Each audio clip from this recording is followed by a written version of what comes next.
I've asked for a few moments of your time today.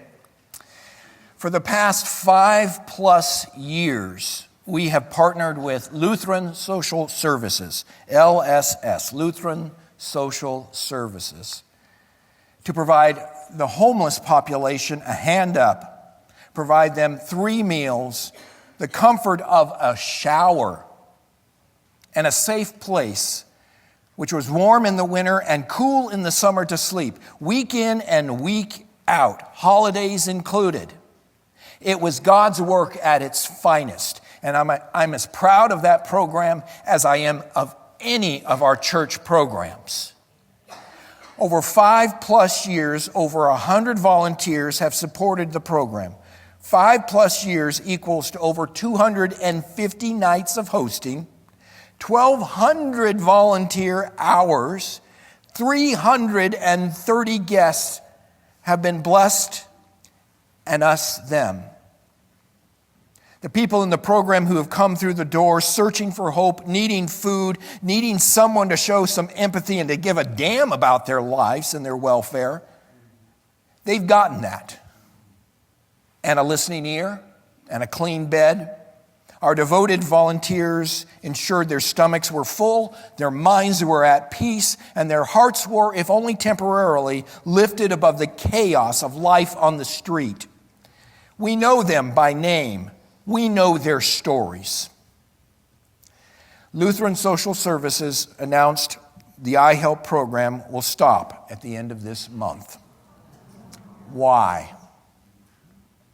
Short answer, the Department of Government Efficiency, which is the ultimate oxymoron in my life, that agency, which is cutting park rangers and air traffic people, et cetera, before we go any further, don't worry, the super rich, they're okay, they're getting a tax cut, they'll be okay.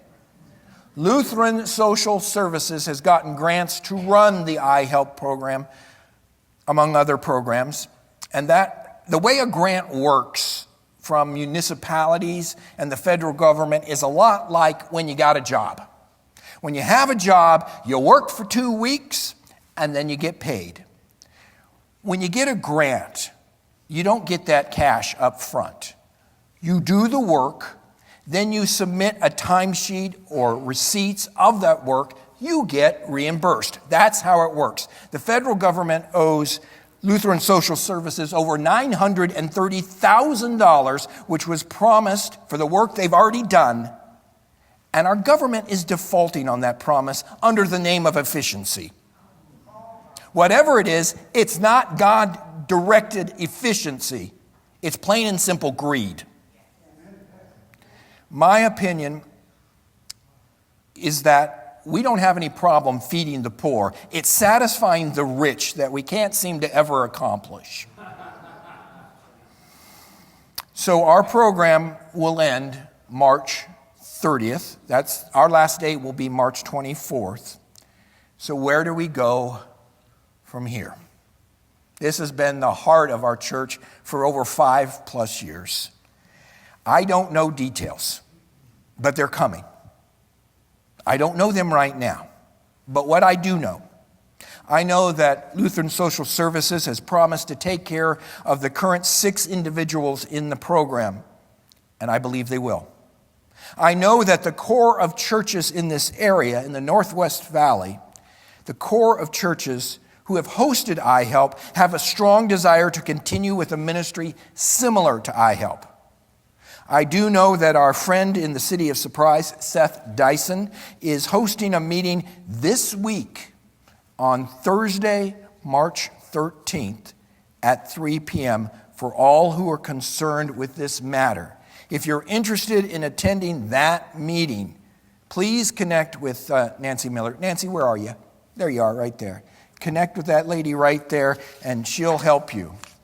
And here's my promise. As long as Pastor Jim and I have breath, we will be partnering, we will be networking, we will be connecting people and organizations. We will stay true to the biblical mandate to care for widows and orphans.